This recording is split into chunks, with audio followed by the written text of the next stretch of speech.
جی میں اس وقت موجود ہوں یہاں پہ ماما حاجی مشتاق سلنگی صاحب کے ڈیرے پہ، وہ ہمارے ساتھ موجود ہیں۔ آئیں ان سے بات کرتے ہیں کہ جب یہاں پہ فلڈ آیا اور تقریباً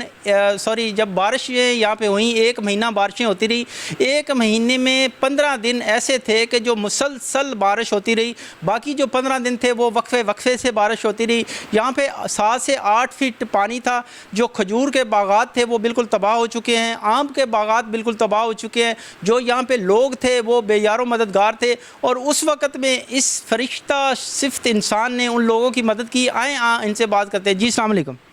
وعلیکم السلام۔ بتائیے گا کہ جب بارشیں یہاں پہ ہوئی اور لوگ نفسا نفسی کا عالم تھا، ظاہر ہے آپ بھی اسی علاقے میں رہ رہے تھے، تو لوگوں نے یہاں پہ آپ کے ڈیرے پہ رہائش کی، آپ نے ان کو کھانے پینے کا بندوبست کیا، پانی کا بندوبست کیا، یہ کیا جذبہ تھا آپ کا؟ یہ بس اس کے بیچارے کا گھر سارا ڈیمیج ہو گیا، بہت بارش تھی، 1 مہینہ لگاتار بارش ہوئی تھی۔ وہ ہمارے ڈیرے پہ آیا، اس کے ہم نے کھانے پینے کا بندوبست کیا، اس کے راشن کا بندوبست کیا، ہمیں نے ڈیرے پہ سارا انتظام کیا۔ اس کے جو اسکول میں رہتے اس کو ادھر بھی انتظام کیا، دوسرا اسکول تھا اس بھی انتظام کیا، سارا انتظام ہم نے کیا کھانے پینے کا۔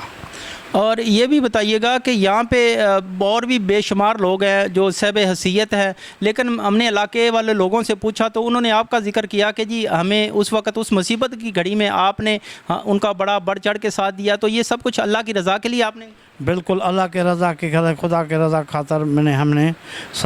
لوگوں کی خدمت کی، اور کوئی بھی ان میں لالچ وغیرہ نہیں تھی، ہم نے خدمت کی،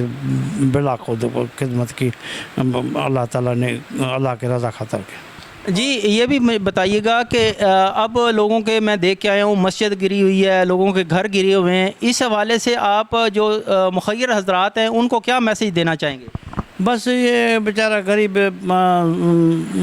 کشمکش میں گزار رہے ہیں، بہت اس کو تکلیف ہیں، اس کے مسجد میں ہے، اس کا گھر ڈیمیج ہوا ہے، کوئی اس کی مدد کے لیے کوئی آیا نہیں ہے،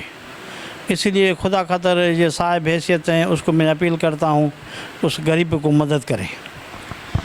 جی یہ بالکل بتا رہے تھے حاجی صاحب کہ ہاں میری ریکویسٹ ہے ان مخیر حضرات سے جن کو اللہ تعالیٰ نے رزق دیا ہوا ہے، جن کو دولت دی ہوئی ہے، جن کو شہرت دی ہوئی ہے، اور ان کو آخرت بنانے کے لیے یہ ایک بہت حسین موقع ہے، بہت خوبصورت موقع ہے کہ ان لوگوں کی مدد کریں اور خدمت خلق کے جذبے سے ان لوگوں کی مدد کریں، اور اللہ تعالیٰ آپ کو اس کا اجر دے گا۔